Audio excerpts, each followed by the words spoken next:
Assalamualaikum student, I am Salman Ahsan. Welcome to my YouTube channel Saint Board academy.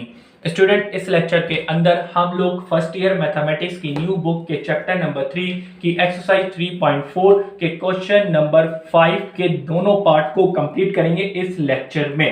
ठीक है student, question number 5 में क्या कह रहा है जरा देखते हैं। थोड़ा टेक्निकल है और बहुत ही ज्यादा आसान और बहुत इंपॉर्टेंट एमसीक्यूज है। क्या जरा देखें, इसमें कह रहा है फाइंड द एंगल। ठीक है जी बेटा, find the angle between the given vector. क्या मालूम करना है हमें? एंगल मालूम करना है, फाइंड एंगल मालूम करना है बिटवीन दी वेक्टर। और वेक्टर्स बेसिकली क्या है? ए एंड दो।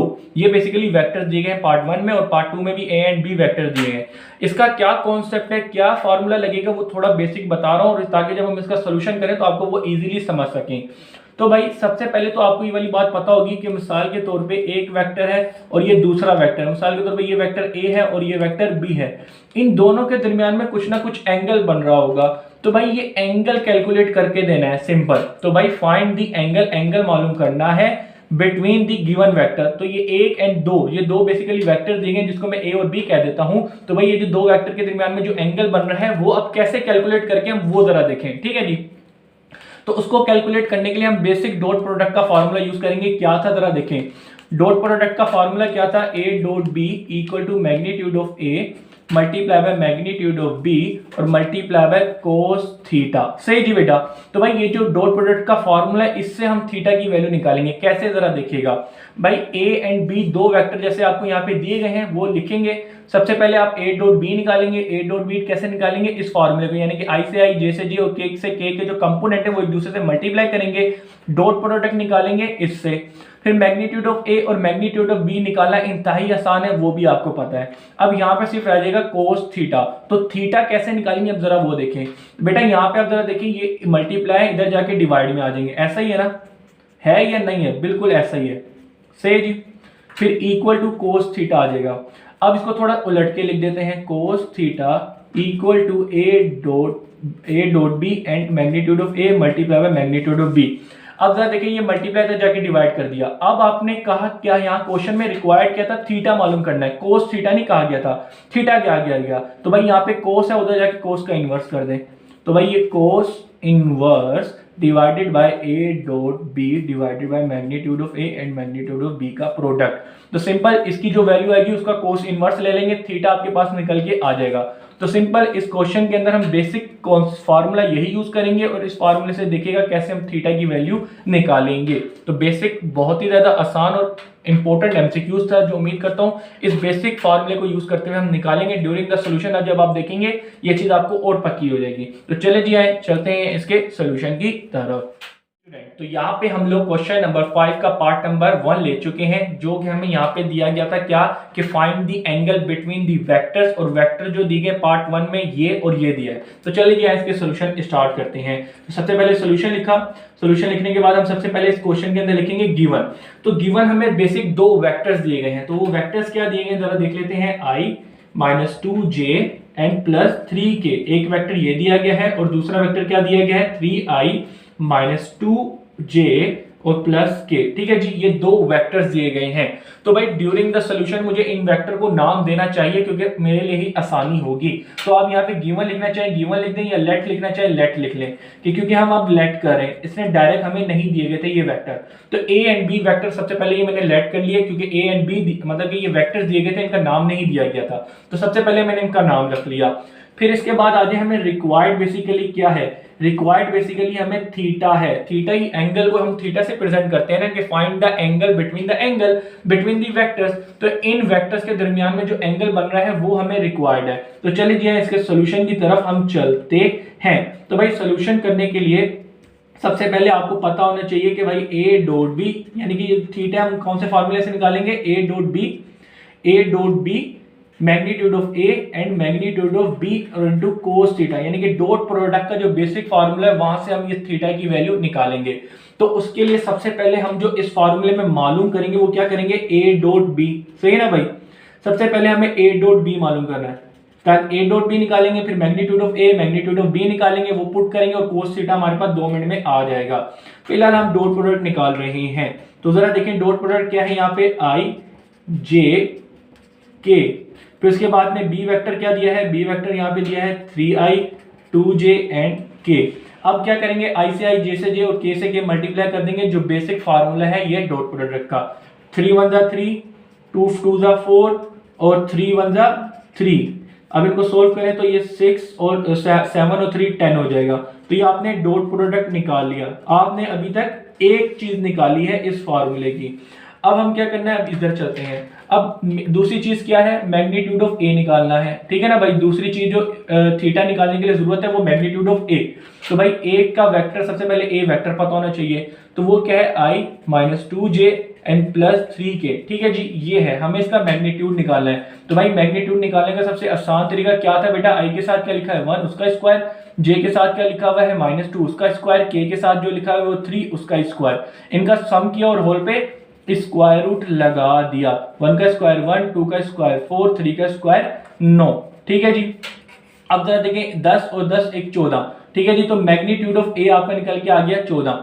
अच्छा जी, तो भाई और क्या करना है आगे। अब जरा देखें, आप चाहें तो इसको एक चीज इस तरह भी चेक कर सकते हैं कि भाई √14 कोई परफेक्ट स्क्वायर निकलता है, नहीं निकलता, तो ना ही कोई सिंपलीफाइड फॉर्म बन गया। तो ये आपने दूसरी चीज भी निकाल ली, मैग्नीट्यूड ऑफ वेक्टर ए। अब अगली चीज क्या निकालनी है, मैग्नीट्यूड ऑफ वेक्टर बी।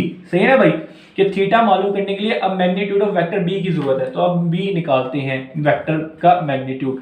तो बी मैग्नीट्यूड सबसे पहले देखिए 3i minus 2j and plus k।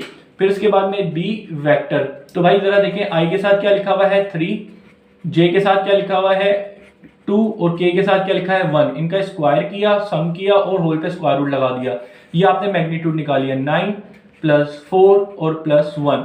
फिर इसके बाद में यहाँ पे क्या किया, ये आ गया 14, ठीक है ना। इसका भी हमने मैग्नीट्यूड लिया, 14 ही आ गया। तो भाई क्या ये आपका आंसर हो गया? नहीं भाई, अभी तक हमारे आंसर नहीं निकले। हमें जो आंसर निकालना है उसके अंदर जो चीजें रिक्वायर्ड है हम वो मालूम कर रहे हैं। अब आ जाए अपनी मेन चीज के ऊपर। मेन चीज हमें क्या मालूम करनी थी, थीटा मालूम करना था, ठीक है ना भाई। तो भाई थीटा मालूम करेंगे डॉट प्रोडक्ट के बेसिक फार्मूले से। तो बेसिक फार्मूला क्या था, ए डॉट, ठीक है जी, बी मैग्नीट्यूड ऑफ ए और magnitude of B into cos theta. तो भाई आपको पता है ये डॉट इधर जाके मल्टीप्लाई हो, ये मल्टीप्लाई इधर जाके डिवाइड हो जाएगा। तो आप इसको इस तरीके से कर सकते हैं, cos theta equal to A dot b, ठीक है जी, डिवाइड में आ जाएगा मैग्नीट्यूड ऑफ ए और मैग्नीट्यूड ऑफ बी। सही है जी बेटा। अब सोल्व करते हैं इसको। तो ए डॉट बी आपने क्या निकाला, ए डॉट बी निकाला आपने 10। फिर डोमिनेटर में आ जाए मैग्नीट्यूड ऑफ ए क्या निकाला, √14। फिर इसके अलावा मैग्नीट्यूड ऑफ बी आपने क्या निकाला, वो निकाला √14, ठीक है जी बेटा। तो अब इसको मैं आगे सोल्यूशन करता हूँ नए पेज पर, ठीक है ना। तो इसका नया पेज मैं यहाँ पे कर लेता हूँ, सही है ना, ताकि अच्छा। तो इसको मैं लगाता हूँ यहाँ पर, रुके इसको ऐसे करता हूँ।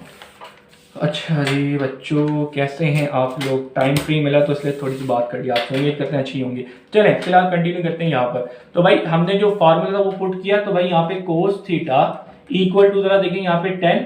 अब यहाँ पे जरा देखें भाई, आपको पता है स्क्वायर से स्क्वायर रूट मल्टीप्लाई करेंगे तो एक दूसरे को कैंसिल आउट करके यहाँ पे आपके पास 14 आ जाएगा, ठीक है जी बेटा। अगर किसी बच्चे को मुश्किल है तो भाई √14 लिखें, इसको मल्टीप्लाई कर दें √14 से, तो आपका आंसर आ जाएगा, अगर किसी को डायरेक्ट चीज नहीं आती हो। अब आगे और क्या करेंगे, अब स्टूडेंट जरा देखेंगे एक दूसरे को कैंसिल आउट करें तो ये 5/7 बन जाएगा। कोस थीटा आ गया 5/7। क्या ये आपका आंसर है? नहीं। क्यों? क्योंकि आपको क्वेश्चन में कहा गया था थीटा मालूम करके दें, थीटा। तो भाई थीटा कैसे निकलेगा, सिंपल कोस है, उधर जाके कोस इनवर्स कर दें। तो भाई कर देते हैं। तो भाई कोस इनवर्स 5/7। तो चलिए जी निकाल देते हैं अभी के अभी। तो शिफ्ट दबाया, कोस लिखा और उसके अलावा यहाँ पे क्या है 5/7, ठीक है ना भाई, यही लिखा हुआ था ना। तो भाई ये जरा देखिएगा, कोस इनवर्स 5/7 इक्वल किया तो ये आपके पास क्या आ गया 44, ये आपके पास आ गया 44.4 डिग्री। सही जी बेटा, सिंपल। तो दिस इज योर आंसर। तो आपको क्वेश्चन में कहा गया था कि भाई ये दो वेक्टर है, ना, ये दो वेक्टर है, इनके दरमियान में जो एंगल बन रहा है वो एंगल कैलकुलेट करके दें। तो बेसिक डॉट प्रोडक्ट का जो फार्मूला था उस फार्मूले को यूज करते हुए आपने उनके दरमियान में जो एंगल बन रहा था 44.4 डिग्री वो आपने निकाल के दे दिया। आपको बहुत बहुत मुबारक हो। अब हम चलते हैं इसके पार्ट 2 की तरफ। तो यहाँ पे हम लोग क्वेश्चन नंबर 5 का पार्ट नंबर 2 ले चुके हैं। सोल्यूशन लिखा, सोल्यूशन लिखने के बाद जो दो मेन वेक्टर दिए गए थे वो लिख लिए। लेट मैंने इसलिए लिखा है कि सिंपल वेक्टर दिए गए थे, ए एंड बी नहीं कहा गया था, वो मैंने खुद किया तो इसलिए लेट कहा दिया है। अगर ये दे दा तो मैं यहाँ पे गिवन लिख देता। कोई मसले की बात नहीं है। तो सिंपल आपको जो डाटा दिया गया था वो लिख लिया। रिक्वायर्ड बेसिकली क्या कह रहे हैं कि इन दो वेक्टर के दरमियान में जो एंगल बन रहा है वो बता दें। तो चले जी वो मालूम करते हैं। तो भाई सोल्यूशन लिखा, आपको पता है ये जो एंगल है वो कहां से निकालेंगे, डॉट प्रोडक्ट के बेसिक फार्मूले से। तो आपको पता है dot product in A dot B equal to magnitude of A magnitude of B into cos theta. तो इस फार्मूले से हम लोग निकालेंगे। तो बारी बारी इस चीजों के अंदर A dot B magnitude of A and magnitude of B निकालेंगे, फिर वो इधर पुट करके कोस थीटा इजीली कैलकुलेट करेंगे। तो चले जी आए, तो सबसे पहले ए डॉट बी मालूम करते हैं। तो सबसे पहले ए डॉट बी से जी ए वेक्टर क्या दिया है यहाँ पे 3i, फिर plus 5j and minus 3k। ठीक है जी, इसके बाद डॉट प्रोडक्ट किया बी वेक्टर से। बी वेक्टर यहाँ पे दिया हुआ है सिंपल, सही जी भाई। अब आई से आई, जे से जे, के से के मल्टीप्लाई करें। 3 1 जा 3, 5 4 जा 20, प्लस माइनस माइनस, 3 1 जा 3, प्लस माइनस माइनस। इसको सोल्व करें, ये प्लस और ये माइनस गया तो ये माइनस का 20 आ जाएगा। ये आपने क्या निकाला, ए डॉट बी निकाल लिया। ठीक है जी बेटा, अब इसके बाद आगे चलते हैं। हमने ए डॉट बी निकाल लिया। अब ए डॉट बी निकालने के बाद हमें निकालना है मैग्नीट्यूड ऑफ वेक्टर ए। तो चले जी आ जाए इसकी बारी। तो भाई वेक्टर ए का मैग्नीट्यूड निकालें, तो सबसे पहले वेक्टर ए क्या दिया गया है, वो दिया है ये 3i plus 5j minus 3k। तो इसका मैग्नीट्यूड निकालते हैं। मैग्नीट्यूड निकालने के लिए क्या करेंगे, आई के साथ क्या लिखा हुआ है 3 उसका स्क्वायर, जे के साथ क्या लिखा है 5 उसका स्क्वायर एंड के साथ क्या लिखा हुआ है उसका स्क्वायर। तो भाई यहाँ पे जरा देखिएगा क्या होगा, 3 का स्क्वायर 9, 5 का स्क्वायर 25 और 3 का स्क्वायर 9। अब जरा इनको सोल्व कर लेते हैं, इनका निकाल लेते हैं। भाई क्या निकलेगा, 25 जमा 9 जमा 9, ऐसा ही है, ठीक है ना, ऐसे ही है ना, बिल्कुल ऐसे ही। तो ये क्या निकला, √43। तो ये आपने मैग्नीट्यूड ऑफ वेक्टर ए निकाल लिया, सही है जी। अब इसके बाद आगे क्या करना है जरा वो देखें।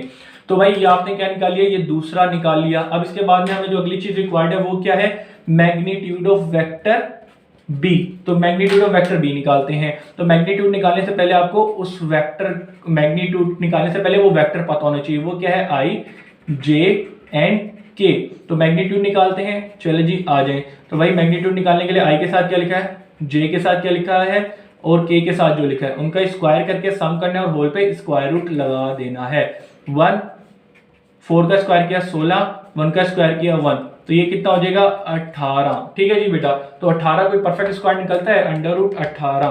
तो अच्छा निकल तो रहा है, लेकिन इसको मैं किसी और तरीके से करूंगा। एक मिनट रुके, एक चीज बस रुके, इसको 18 का 18 ही रहने दूंगा। ठीक है जी, फिर इसके बाद में ये मैग्नीट्यूड ऑफ बी भी निकाल लिया। ठीक है जी भाई, ये magnitude of A magnitude of B vector आ गया। अब मेन चीज आपको यहाँ पे क्या रिक्वायर्ड थी, मेन जो चीज आपको रिक्वायर्ड थी वो था थीटा, सही है ना बेटा।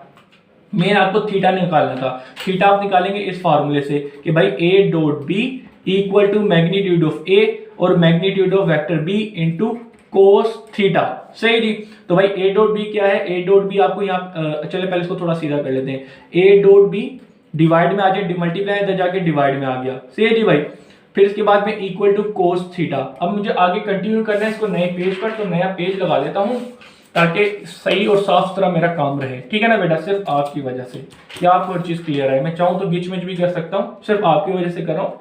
आप काइंडली यूट्यूब चैनल को शेयर कर दें, ठीक है, या लाइक कर दिया करें। मोस्टली जो भी वीडियो मिले उसको लाइक करें, क्योंकि दूसरों को रेफरेंस करता है यूट्यूब चैनल का। ऑर्थोगैनल जो भी है बस वो है। तो बेसिकली बात बताने की है कि एक इंपॉर्टेंट चीज़ है कि आप लाइक कर देते हैं तो दूसरों को मेरा चैनल रेफर होता है, तो ये अच्छी बात है, ठीक है ना, लोगों का भला ही होगा। तो चले जी आ जाए। तो इसको जरा देखिएगा, यहाँ पे cos theta equal to A dot B divided by magnitude of ए और magnitude of B. Value put करते हैं। ए डॉट बी क्या निकाला आपने, ए डॉट बी निकाला था -20।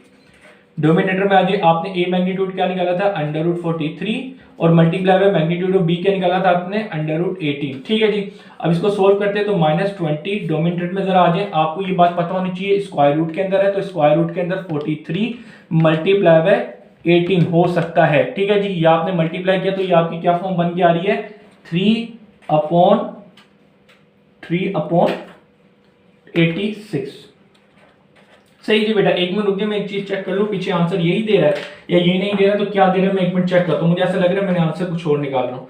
यार नहीं, आंसर तो वैसे सेम ही आएगा यार, कोई इतने डिफरेंट नहीं है। आंसर आपका यही रहेगा क्योंकि आपने थीटा निकाला ना, कोस इनवर्स निकालेंगे, चेक करने की जरूरत नहीं है, सही है। अच्छा तो भाई यहाँ तक ये होगी चीज। आप मुझे बताएं, यहाँ पे आपको कोस थीटा चाहिए था, थीटा निकाला था, भाई थीटा निकाला तो लिहाजा कोस उधर जाके इनवर्स हो जाएगा, तो कोस इनवर्स निकलेगा बेसिकली -23/86 का। चले जी आ जाए, तो आपने क्या करना है, शिफ्ट दबाना है, कोस लिखना है, उसके बाद जरा देखिए -20/3/86 लिखा हुआ है, ठीक है ना भाई, यही लिखा हुआ है ना, बिल्कुल। ओहो यहाँ पे मैंने प्लस लिख दिया, इसको काटे और यहाँ पे 3 लिखें, ठीक है जी।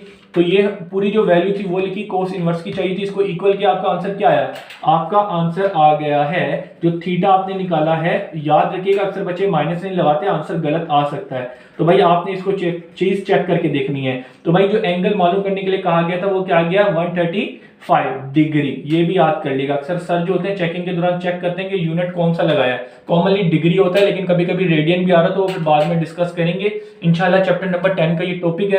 लेकिन फिलहाल जो आपको पता है डिग्री एंगल का जो यूनिट होता है वो डिग्री होता है, ये जरूर डाल दिया करें। तो यहाँ पे आके आपका क्वेश्चन नंबर 5 के दोनों पार्ट होते हैं कंप्लीट, जो पेपर पॉइंट व्यू से इंपॉर्टेंट हैं। तो यहाँ पे इस लेक्चर को करते हैं एंड, सारी चीजें उम्मीद करता हूँ क्लियर होंगी। किसी किस्म की भी कंफ्यूजन हो तो कमेंट्स में पूछ लें, आपको आंसर देने की फुल कोशिश की जाएगी। इसी बात पे वीडियो को कर दें लाइक और चैनल को कर दें सब्सक्राइब अगर नहीं किया हुआ। यहाँ पे मुझे इजाजत, इंशाअल्लाह नेक्स्ट वीडियो में मिलेंगे। अल्लाह हाफिज।